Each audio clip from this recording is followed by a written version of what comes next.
इस खबर के प्रायोजक हैं D real estate, Rupendra associates, Kailash Chand Workwala, CP plus, smile up dental clinic.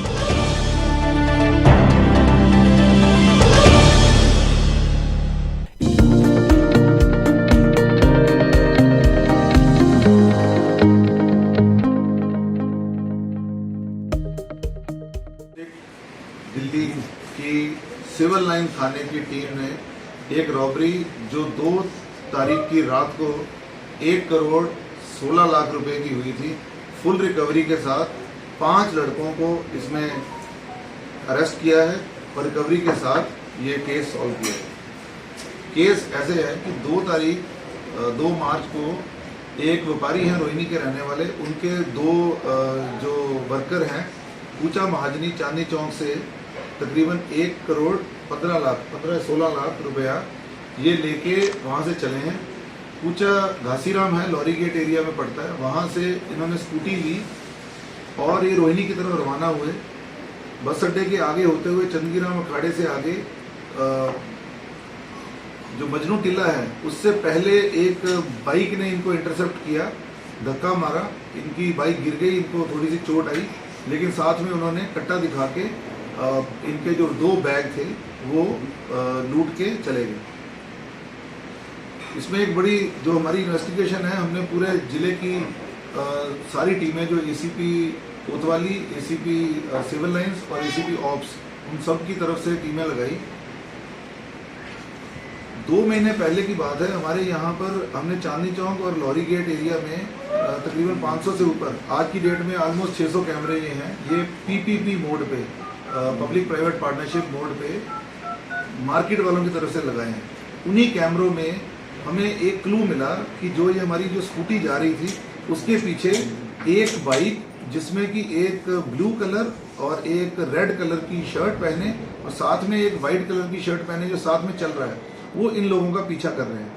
और भी हमारे बाइक्स हमने नोट की थी जो उस भीड़ भाड़ में निकल रही थी उसके साथ पास, लेकिन यही बाइक जो है लूट वाली, वो हमें मजनू टीला पे भी वहाँ कैमरे जो लगे थे वहाँ आइडेंटिफाई हुए।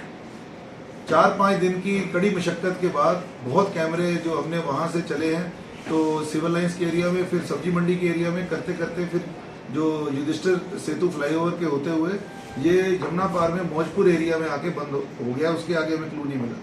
फिर हमने एक तरीके से मुखबरी लगाई डोर टू डोर तरीके से, तो हमें कहीं से पता चला कि पिछले 2 दिन पहले कहीं पर 2-3 लड़के हैं जिन्होंने दारू की पेटियां ली और रोज पार्टी कर रहे हैं। इसी पे हमने जब मौके पे ट्राई किया तो किस्मत से ही कह लो, या हमारी जो एक थोड़ी सी मुखबरी भी थी, सेम जो रेड शर्ट थी उसी रेड शर्ट के पहने हुए एक लड़का हमने आइडेंटिफाई किया जो फुटेज में भी क्लियर आ रहा था। उसके चलते हमने एक के बाद एक ये 5 लोगों को पकड़ा है, जिसमें से मौके पे ये 3 लोग जिन्होंने रॉबरी की थी वो थे। एक इनमें से जो मुखबरी वाला था जो कि पहले चांदनी चौक में ज्वेलरी का बिजनेस कर चुका है, और एक इनका रिसीवर है जो इनके साथ ही पार्टनर था। ये 5 के नाम है बॉबी वर्मा जो कि ये ज्वेलर का काम कर रहे थे, 47 ईयर ओल्ड है, स्पर्श अग्रवाल, शिवम गौड़ एलियस बेबी, तरुण सहगल एलियस तन्नी, और जो रिसीवर है कृष्ण कुमार एलियस सचिन। इनकी इंटेरोगेशन में हमें पता चला कि इन्होंने पहले भी 3-4 वारदातें कर चुके हैं। इसी साल की आईपी स्टेट की 20 लाख रुपए की एक रॉबरी है सेंट्रल डिस्ट्रिक्ट की, वो इसी में सॉल्व हुई है। लोहरी गेट थाने की एक 65/22 नंबर है रॉबरी 40 लाख की, वो सॉल्व हुई है। कैश की रिकवरी जब हमने इनके घरों में सर्च की तो 1.26 करोड़ इसमें रिकवर हुआ है। फुल रिकवरी इस केस की है और बाकी केसों की भी इसमें रिकवरी हो गई। 10 लाख रुपए का हमें, जैसे गोल्ड का बिस्किट होता है तो टूटा हुआ जो गोल्ड का कच्चा गोल्ड है वो ऑलमोस्ट 150 ग्राम का है, 10 लाख रुपए का वो मिला। साथ में एक चेन थी। 2 स्कूटी इन्होंने इसी दौरान अभी रिसेंटली खरीदी है। ये आगे वारदातें करने का भी इनका प्लान था, तो वो हमने करी है। और 2 देसी कट्टे और 4 लाइव कार्ट्रिजेस इन सब से हमें सील हुआ। तो ये अभी इस पे तफ्तीश आगे जारी है। और भी इन्होंने क्या केस खोले हैं। टारगेट कैसे करते थे? हाँ, ये इन्होंने, क्योंकि ये ज्वेलर जो मुखबर है उनकी मुखबरी एकदम इस तरीके से थी कि पूचा घासीराम से जो बैग लेके स्कूटी वगैरह से निकलेंगे तो उनके पास जरूर कैश होगा। इन्होंने इंटरोगेशन में बताया कि इनको इतनी उम्मीद नहीं थी, ज़्यादा पैसा आ गया तो इन्होंने भगवान के चढ़ावा भी चढ़ाया। आपने भी मैसेज देख लिया होगा। खाटू श्याम मंदिर में गए हैं ये 4 तारीख को, और वहाँ पर इन्होंने चढ़ावा भी चढ़ाया। सर, पूजा महाजनी में पिछले कई समय से सेम पैटर्न पे इंसिडेंट्स हो रहे हैं जी।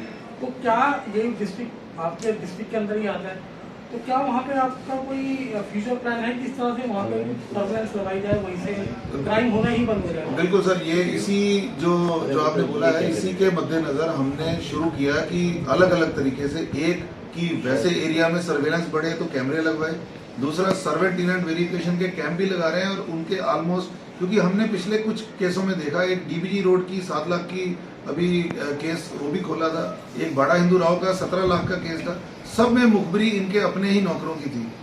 अगर नौकरों की और इसमें ये हमने पहले इनके ऊपर भी जो है सर्वेंट वेरिफिकेशन ना करने के मुकदमे भी दिए हैं। कुछ ऐसे भी इनके वर्कर्स होते हैं जो कि पहले उनके ऊपर केस होते रहे हैं, जैसे कि एक वजीराबाद का केस था, तो हम इस पे सर्वेंट टेनेंट वेरिफिकेशन भी बढ़ा रहे हैं। तो और एक ये भी है कि जो भी ये नौकर या अपने हेल्पर रखें, उन सब की खुद भी पूरी जांच कर लें, पुलिस तो जांच करती है, तो ये सब चल रहा है। बाकी टेलीफोन की सर्विलेंस ये सब है। सर, क्या दिल्ली के अलावा भी इन्होंने कई और स्टेट में जो है वारदातों को अंजाम दिया, और सर जिस तरीके से हथियार मिले हैं तो कहाँ से इनके पास ये हथियार? हाँ, ये आपके दोनों जो सवाल हैं, इस पे हमारी अभी चल रही है इन्वेस्टिगेशन। ये हथियार इन्होंने यूपी में कहीं से खरीदे हैं, तो अभी इस पे इन्वेस्टिगेशन चल रही है। यूपी में अभी तक कोई केस का नहीं पता चला। हाँ, एक केस जाफराबाद का नॉर्थ ईस्ट डिस्ट्रिक्ट का ही है, आर्म्स एक्ट का केस है 188/22, तो ये एक और खुला है, तो टोटल 4 केस हमारे अभी तक हैं। हमें उम्मीद है और भी इन्होंने वारदातें की होगी, क्योंकि ये कुछ दिनों से कोई काम नहीं कर रहे थे, एकदम अनएम्प्लॉयड थे, तो काफी चांस है कि इन्होंने वारदातें की।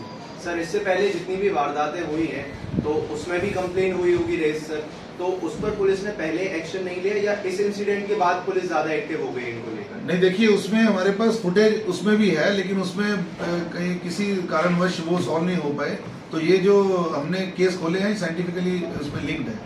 सर, देखा जाता है वहाँ पर आए दिन इस तरीके की कैश की वारदातें होती रहती हैं, और कहीं ना कहीं कैश जो कैश रहता है कहीं 1 नंबर का रहता है, कहीं 2 नंबर का रहता है, तो कहीं ये कारण तो नहीं है कि लोगों को पता भी नहीं चलता इस तरीके की वारदातें हो रही हैं, रिपोर्ट भी नहीं दर्ज होती? देखिए, ये मार्केट वेलफेयर से अभी हमारी मंडे को भी एक मीटिंग है हमारी, उनके साथ लगातार ये रहती है कि वो भी अपने जो है सिक्योरिटी बढ़ाएं, अपनी कार में GPS लगाएं, जो बैग भी है उसमें भी वो किसी तरीके से फोन ही रखते नीचे, ताकि मतलब हम जल्दी से ये कर लें। वारदातें बिल्कुल होती हैं, मनी की ट्रांसफर इतना ज़्यादा है कि क्वांटम के हिसाब से अगर वारदातें देखें तो इतनी ज़्यादा नहीं है, बहुत कम है, लेकिन जितनी भी हैं हमारी तकरीबन, मैं पिछले 6 महीने से देख रहा हूँ, सफलता काफ़ी है इसमें। हम जागरूक कर रहे हैं वैसे उन्हें। सर, वो पुश्ते पे जो डेड बॉडी मिली थी बुराड़ी में, उसका कुछ शनाख्त हो पाया सर, कुछ पता चला? उस पे जो है ये सोनिया वजीराबाद में मिली थी, हाँ। वो सोनिया विहार की वहाँ की मिसिंग थी, उनको हैंडओवर की है। उसमें कोई अभी तक हमें तो ना कोई फाउल प्ले या कोई एक्सटर्नल इंजरी नहीं थी। इंक्वेस्ट प्रोसीडिंग मेरे ख्याल कर रहे हैं वहाँ पर। वो नहीं सर, बुराड़ी थाने वाली पुश्ते वाली जो यमुना साइड नहीं, उसमें हमने बहुत उसमें 3 बार ऐसा हुआ है। एक बार हमने आधार की इंफॉर्मेशन के थ्रू, एक बार जो जिस कट्टे पे थी उसमें सोनीपत की एक कंपनी है, वहाँ के कट्टा जो है वो कंबल करते थे, उसमें इन्वेस्टिगेशन काफी हुई है, लेकिन अभी तक नहीं कर पाए। सेम उसके हाथ पे नाम लिखा था खुद का भी, और राजीव राय और ऋतु देवी, वो कॉम्बिनेशन वाले 3 केस हमें मिले, लेकिन वो तीनों भी जिंदा है, मतलब लकीली, तो वो भी हो नहीं पाया हमने। लेकिन ये अदर स्टेट्स में, खास करके बिहार और यूपी साइड में भी हमारी टीमें, वहाँ पर हमने इंफॉर्मेशन दी हुई है, इश्तेहार शोरे गोगा बोल देते हैं, वी वांट क्राई नोटिस है, तो हमें उम्मीद है जल्दी से। वैसे इसमें हम यमुना का पीछे जो हरियाणा के जो जिले लगते हैं वहाँ पर भी लगा हुआ है, थोड़ा बस उम्मीद है कि जल्दी पता लग जाएगा।